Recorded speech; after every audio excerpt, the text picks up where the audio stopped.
right. Well, even though I talked about memory last Sunday, in recognition of this Memorial Day weekend, I'm going to continue the trend, only in a different way.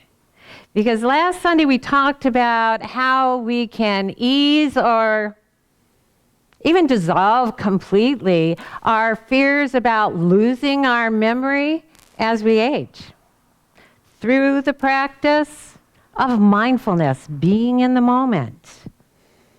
And today I invite us to consider that the practice of mindfulness can also dissolve altogether memories that we'd be happy to lose. Memories that we carry in our mind that are heavy and keep us from feeling the joy in life and from being the love that we are.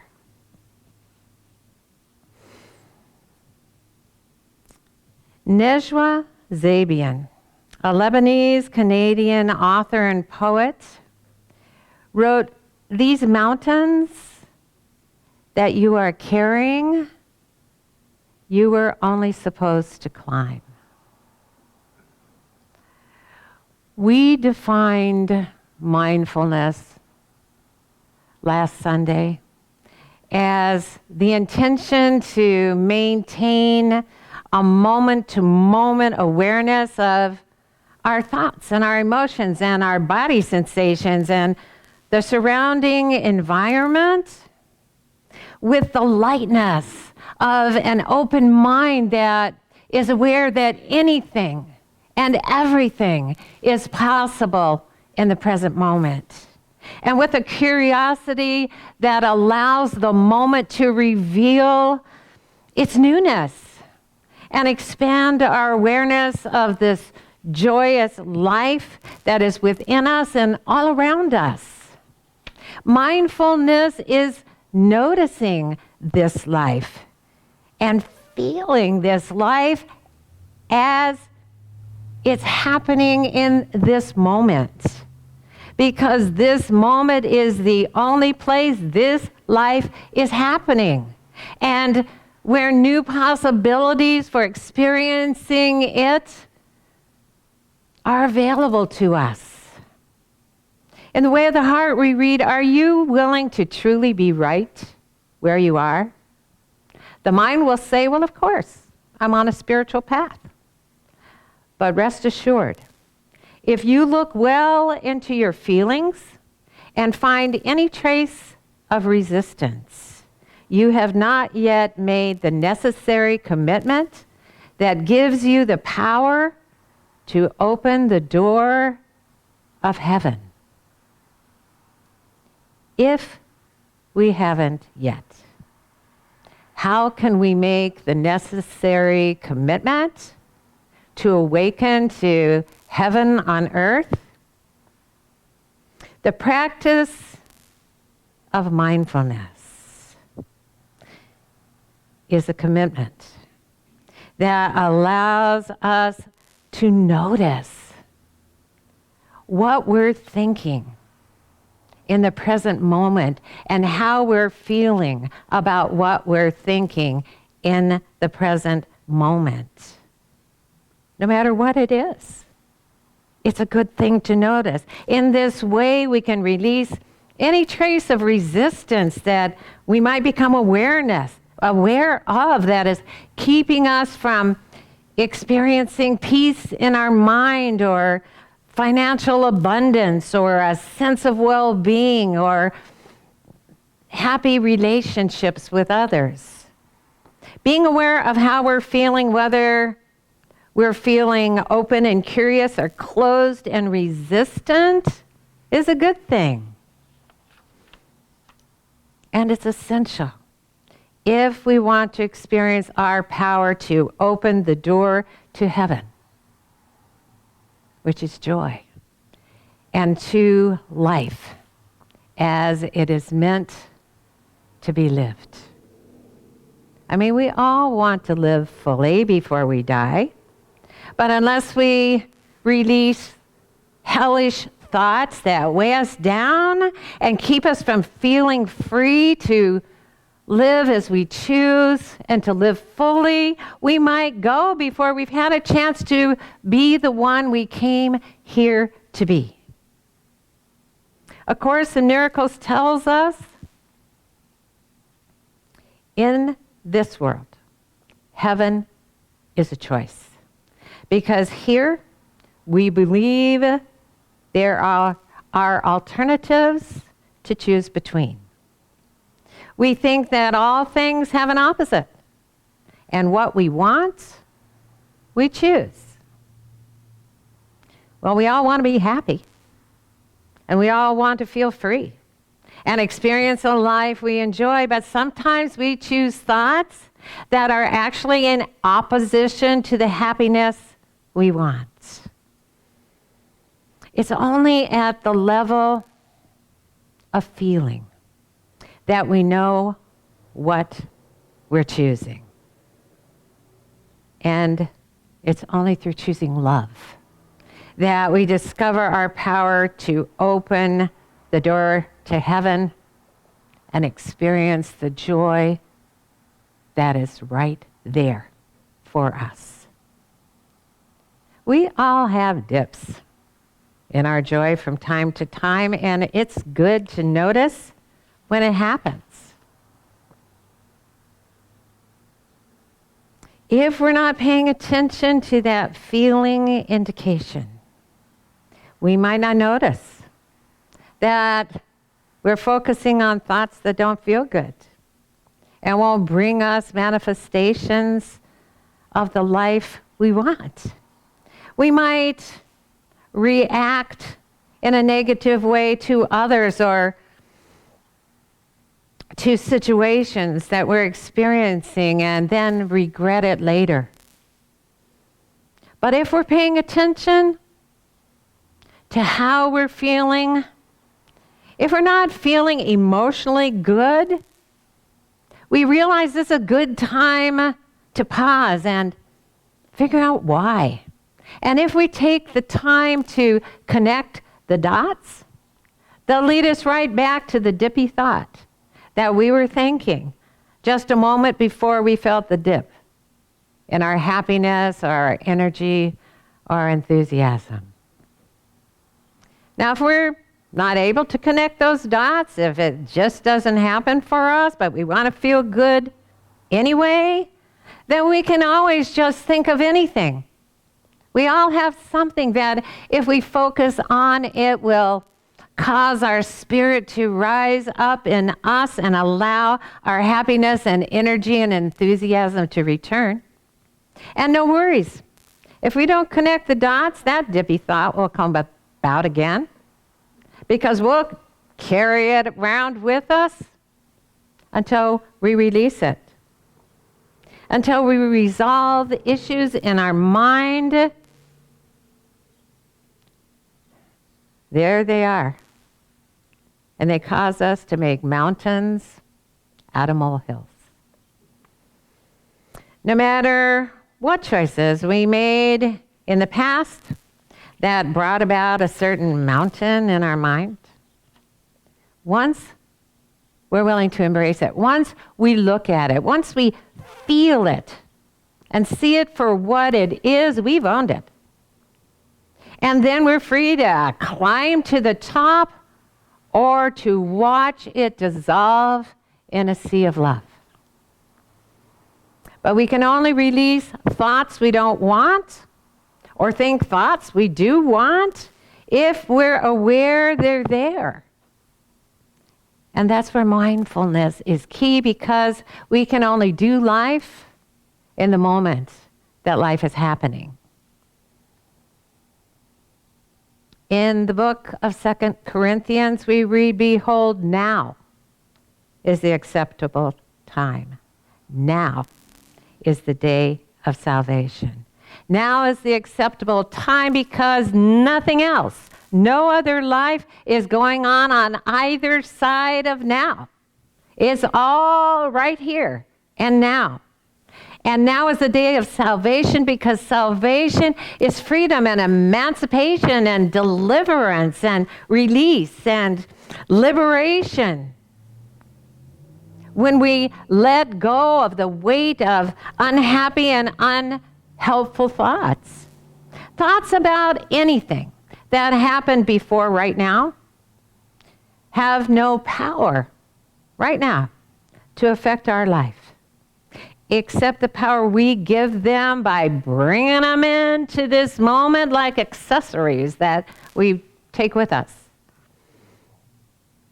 When we focus on them in a way that causes a dip in our joy, our happiness, our energy, or our enthusiasm, that dip will turn into a deep valley before we know it. The law of attraction, as we know, is this: that which is like unto itself is drawn. So whatever we're thinking attracts other thoughts that are like it. I mean, ever had a disturbing thought come to mind, and then another one and another one came to mind, and not necessarily about the same subject, but a thought that was equal in the same disturbing way? And then before you knew it, you were overwhelmed, and you'd hardly started the day, and you just wanted to go back to bed.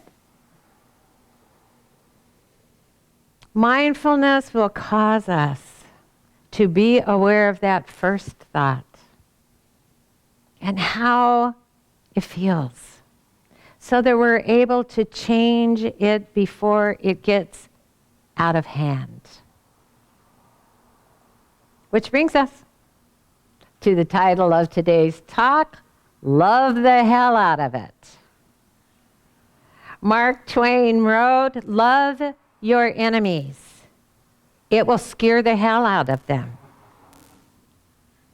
But when we love our enemies, and our enemies are only thoughts in our mind that aren't true about ourselves or others or life, we scare the hell out of ourselves. Love flows where it is free to flow, and just by being what it is, it removes anything unlike itself. Heaven and hell can't exist in the same place at the same time, and since heaven is a choice, if we choose it, that will be our experience. John Milton wrote in Paradise Lost, "The mind is its own place, and in itself can make a heaven of hell or a hell of heaven." It's been scientifically proven. We can't have two opposing thoughts at the very same time, believe both are true, and feel good. In psychology, the mental distress and discomfort experienced by someone who holds two or more contradictory beliefs or ideas or values at the same time is called cognitive dissonance. Now, cognitive relates to the mental process of perception and memory and judgment and reasoning. And dissonance in the mind is the same as in music.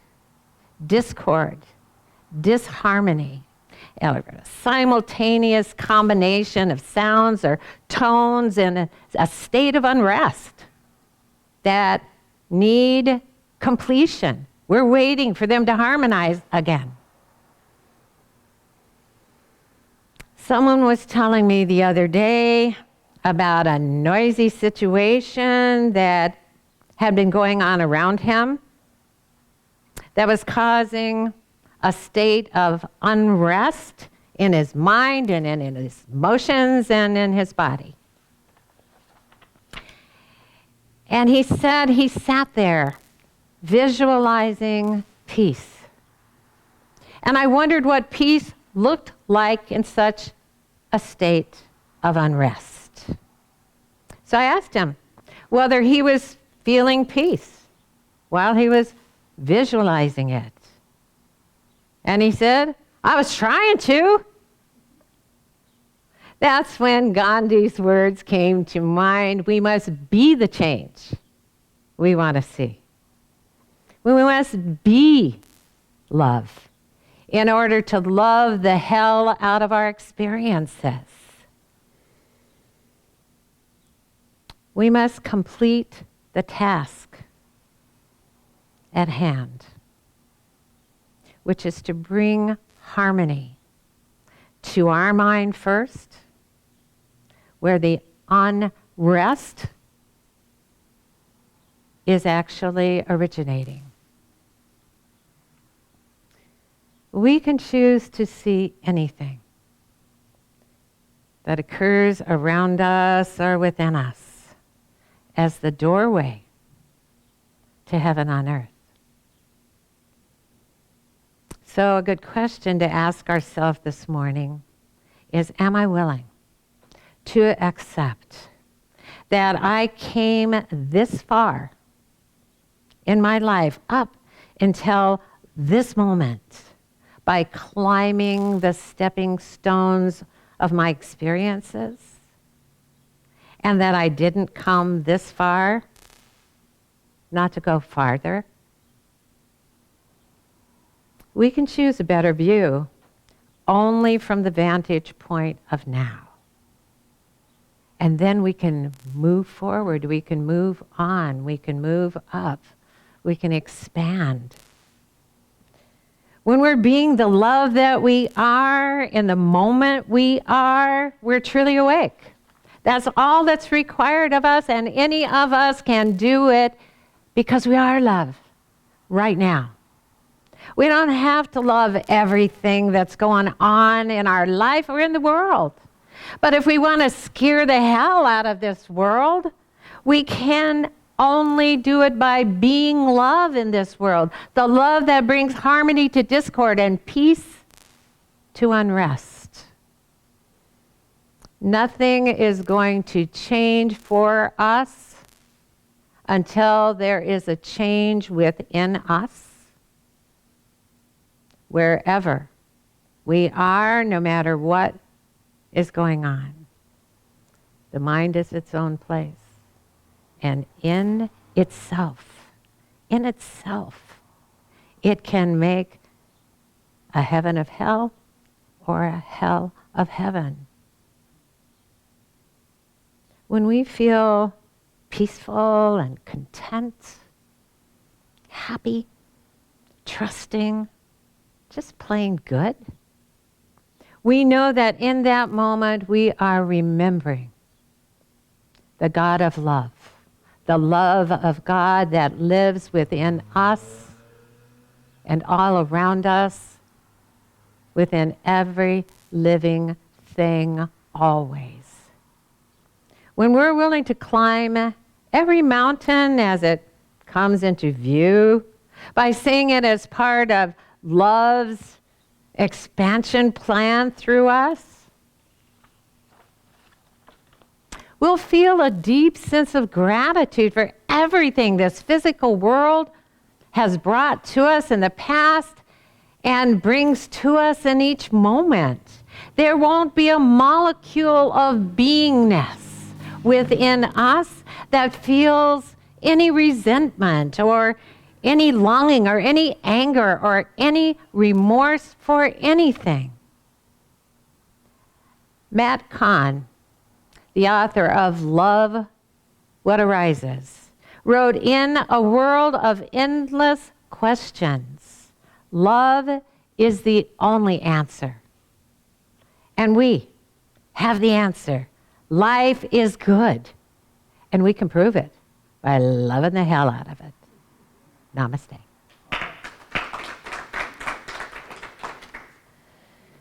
All right. Amen. Okay. Well, this is the time of our service when we love the hell out of all of you by saying thank you, thank you, thank you. Thank you for being here. Thank you for being there. Thank you for finding us during the week. Thank you for sharing this message with whoever and whomever you share it with. Thank you for being the message wherever you go, because I know you are. And thank you for supporting us financially, because when you do, we can do what we do. And we like doing what we do. So if you're wondering how to do that, or you just love to hear Dr. Jamie tell you anyway, even though you know, then she's here right now to tell you how to support LEC. All right. Well, love you guys. And I'm going to mix it up a little today, so be aware. If you would like to donate to the Life Enrichment Center, there are several ways you can do it online. The first is you can send a check to our P.O. Box, which is Life Enrichment Center, P.O. Box 321294, Flint, Michigan, 48532. Another way is you can do PayPal. lec2512@gmail.com is our PayPal address, and you can donate via PayPal.